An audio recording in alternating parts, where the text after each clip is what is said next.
tweet. We do have SABC News foreign editor Sophie Mokoena with us in studio. Sophie, a very good morning to you. Can I just quickly take people through that tweet? It says, I've asked Secretary of State at Secretary Pompeo to closely study the South African land and farm seizures and expropriations and the large-scale killing of farmers. South African government is now seizing land from white farmers.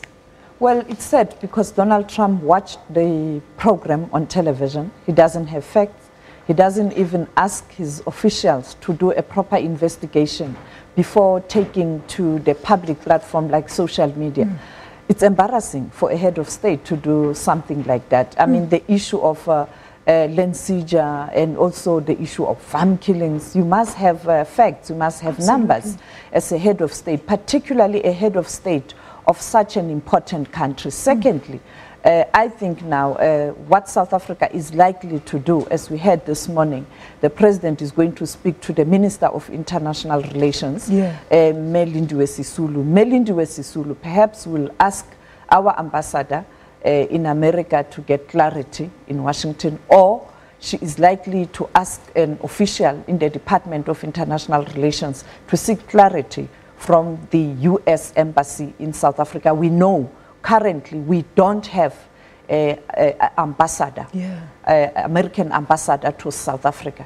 Therefore, you have officials that are still available to kind of give clarity. The American embassy can delegate an official to communicate with Washington. But the reality is now clearly Donald Trump wants Mike Pompeo to interact with Minister Lindiwe Sisulu. But I mean, to speak to us about this, Ms. Sophie, then what does this do to the diplomatic protocol as well as relations between the two countries? I've raised the issue on several occasions that I can't understand whether President Donald Trump does understand diplomacy. But you can't blame him. He's a businessman. He's not a politician. Therefore, he acts in a different way. For some, it does work because he's decisive. For others, it doesn't work because he can fall in a trap of perhaps reacting to misinformation. Therefore, it will always affect relations between America and other countries. We saw what happened at the G7 summit in Canada, where he acted in a different way. At the end of the day, he was isolated by all the G7 member countries, and he decided to fly to Asia, where he met the North Korean leader to try and undo the damage. In November, he's supposed to meet the G20 leaders in Argentina. You can ask yourself what's likely to happen there. But before that, the United Nations General Assembly in September, it's going to be drama with Donald Trump being there. But I mean, with Donald Trump, he's also meeting with Kenyatta. Sophie, talk to us about these. I mean, what kind of topics or debates are going to be spoken about here? Well, last week it was announced that President Uhuru Kenyatta will be in Washington at the White House to meet President Donald Trump. I don't know. I mean, they have to talk about the continent. And I don't know whether these issues are likely to come up. And the sad thing is that this message came at a time where yesterday there was an announcement that the First Lady will be visiting Africa. It's not clear yet which countries, but immediately after this, and then you get this tweet, you know, the damage. So if we talk to us about this, then, I mean, the use of social media by Donald Trump, you have said he's not like many other presidents. He has his own way of functioning. I mean, do you think he can have a valid say on our policies through that medium of Twitter? There are issues perhaps a sitting head of state can communicate on social media, but sensitive matters, you have to engage your counterpart before making statements, because if you have your facts wrong, it becomes a problem. It is a good thing for us to know what Donald Trump is up to every day as journalists. It works for us. Today, it's a big story worldwide. It's trending. It's good for media. But is it perhaps a better way to handle diplomacy or to engage with other countries? What is he going to say when he meets with President Cyril Ramaphosa in Washington? It's not clear whether they will have that bilateral talks. Yeah. Remember, has to be the bilateral between the two countries. It has to be arranged. Yes, all of them, all heads of states, will be in New York for the United Nations General Assembly meeting, where you expect America to set the tone.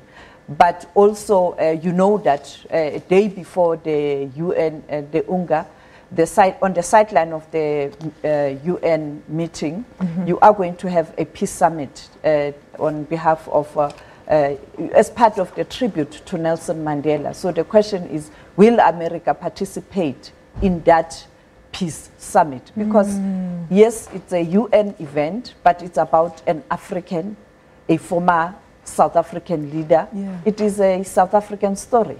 Look, Sophie, in that tweet, clearly Donald Trump says he's given an instruction to his Secretary of State. What is Pompeo going to do about this request?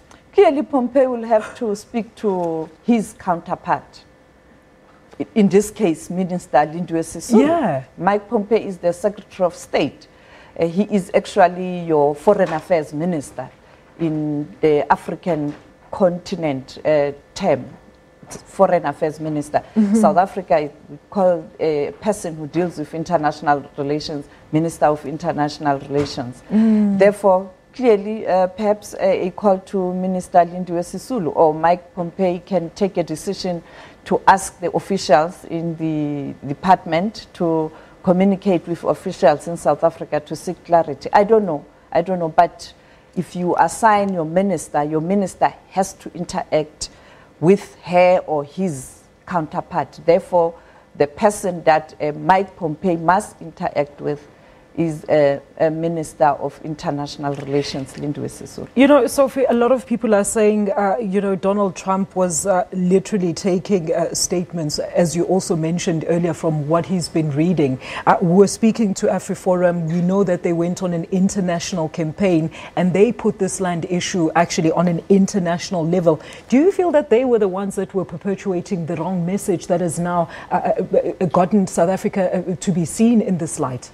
Any South African, wherever you are an ambassador of your country. The people you interact with believe what you say.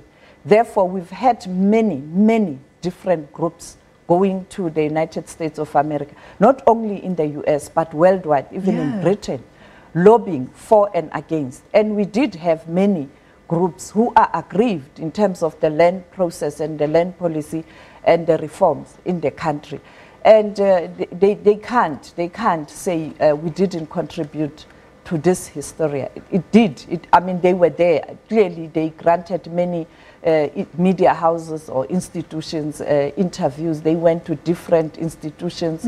And that is why Fox, which is very, radical, took that line in terms of their discussion that the South African government is racist. Yeah. So, Sophie, should we as South Africans be offended by Donald Trump's tweet? I don't think we should be offended. We must understand who we are dealing with. And those who have platform and opportunity to respond and have authority to respond, they can respond and correct the perception or explain what's happening. Yeah, leadership must be able to explain. You can't, I mean, people behave in different ways. You can't be angry and fight. That's true. Unfortunately, he is not available to speak to journalists. Normally, it's a media briefing or statement or Twitter. Perhaps interview with SABC will do.